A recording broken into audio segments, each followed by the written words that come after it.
You're sitting across from him at dinner. He's charming, confident, funny. You're smiling, you're engaged. But there's this tiny pause in your chest. He just made a joke about his ex. It was subtle, not mean exactly, just dismissive.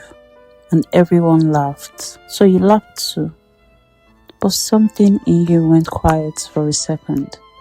You can't explain it if someone asks. It wasn't a big deal. It wasn't dramatic. It was just something. That's usually how early red flags show up. Not as sirens, not as obvious cruelty. Just small moments where your body tightens and you immediately talk yourself out of it. You think, maybe I'm being sensitive. Maybe I misunderstood.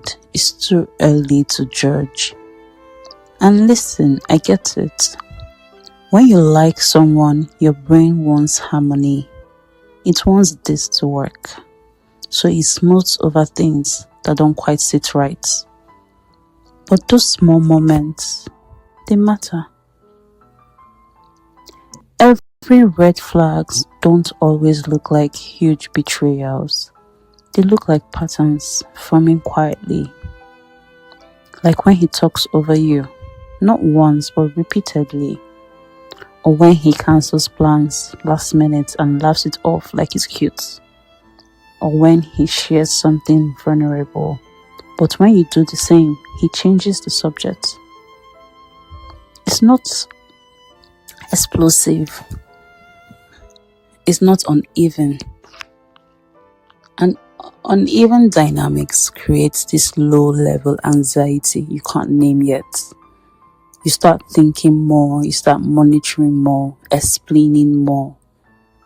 That's usually your nervous system trying to make sense of inconsistency. Because here's the thing. Emotional safety feels calm. Even in the early stages, there's a baseline steadiness. You feel seen, heard, considered. When that's missing, your body doesn't relax fully. You might still like him, you might still feel chemistry, but you're slightly on edge. One early red flag is intensity without depth.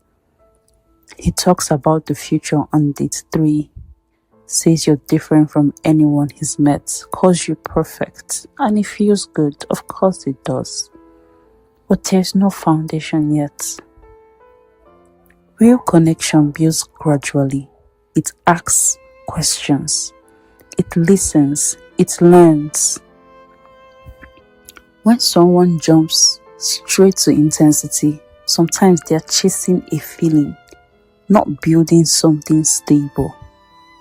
And intensity can fade just as fast as it arrived. Another one.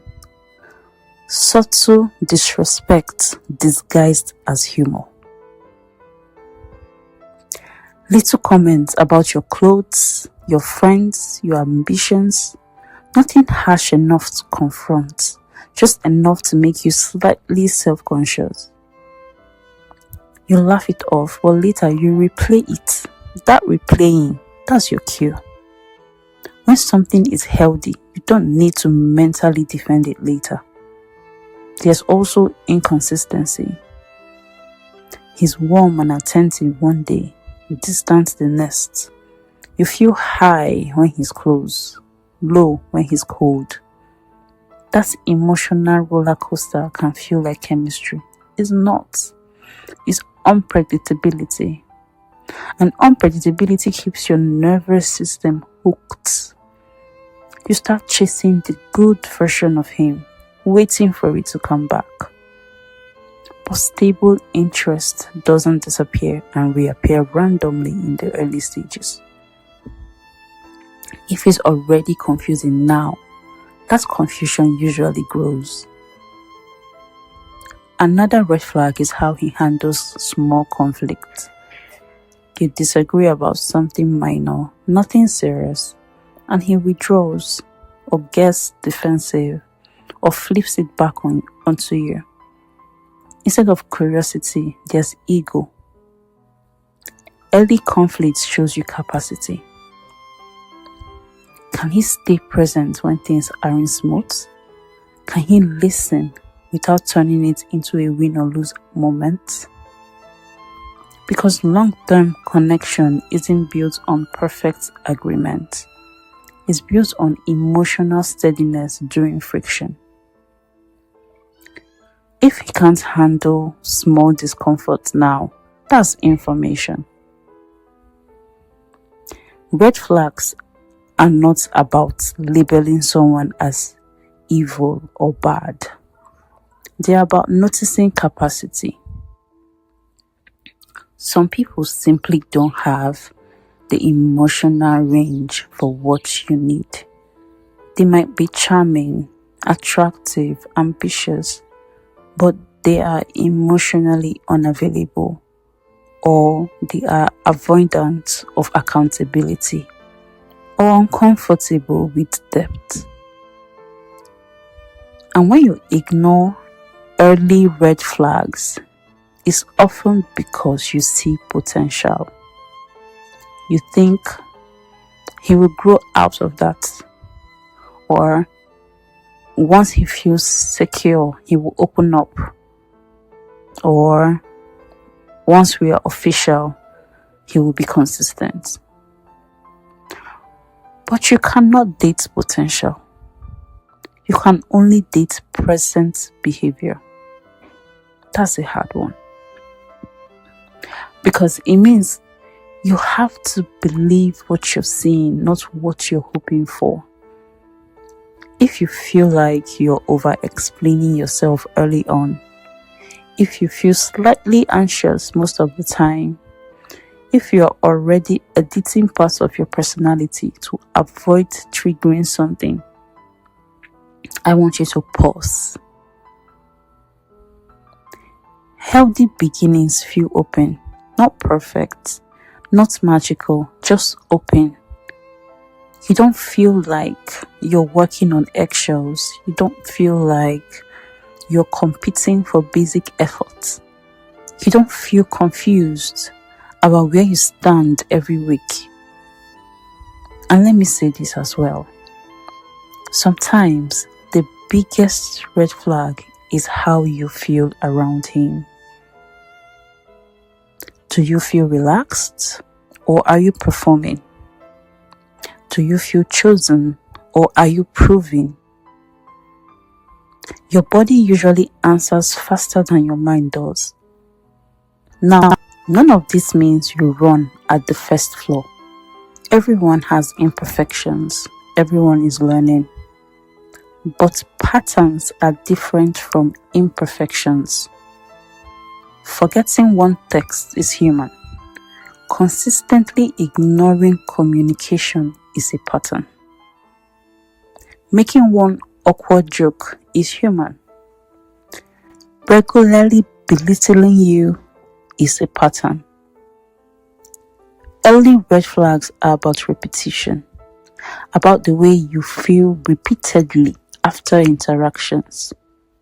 And if something feels off, you don't need a courtroom level case to justify paying attention to it. You are allowed to trust small discomforts. You are allowed to say, this doesn't feel steady. Without dramatic confrontation, without villainizing him, just noticing. Because protecting your peace early is easier than repairing your heart later. If you find yourself constantly calming your own anxiety in a connection, that's not romance. That's self-regulation in the absence of safety. And you deserve safety. Not intensity that spikes and crashes. Not charm that hides inconsistency. Not affection that feels conditional. You deserve something that feels steady enough that you can exhale.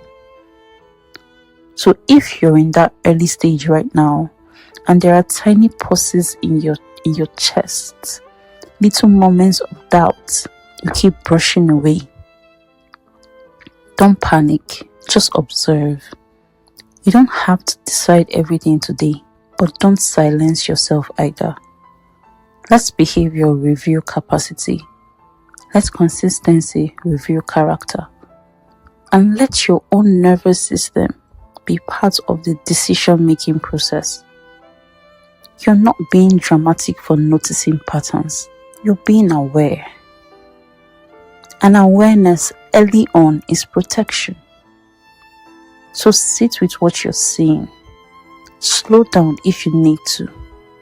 And remember, the right connection won't require you to constantly override your intuition just to stay.